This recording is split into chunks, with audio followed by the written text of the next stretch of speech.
In Heavenly Places, a devotional by Ellen G. White.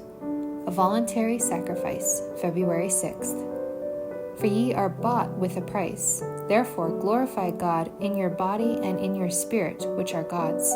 1 Corinthians 6, verse 20. How earnestly Christ prosecuted the work of our salvation.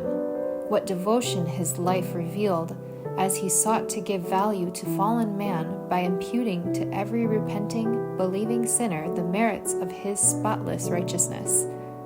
How untiringly he worked.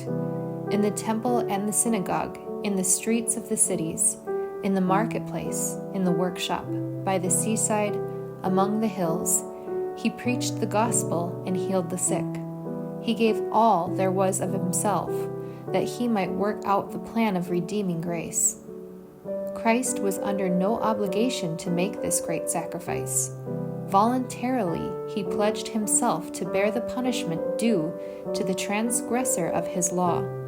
His love was his only obligation, and without a murmur, he endured every pang and welcomed every indignity that was part of the plan of salvation.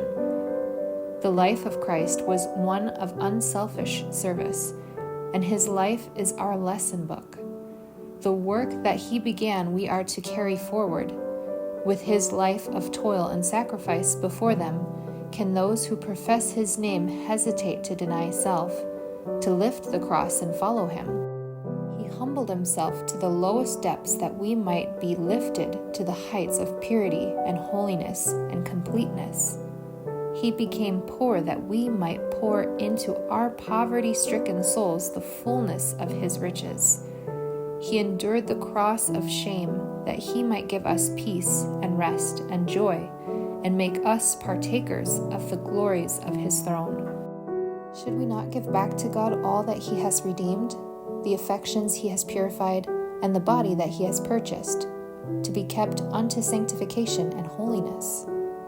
True Christianity diffuses love through the whole being. It touches every vital part, the brain, the heart, the helping hands, the feet, enabling men to stand firmly where God requires them to stand. We can reveal the likeness of our divine Lord. We can know the science of spiritual life. We can glorify God in our bodies and in our spirits, which are his.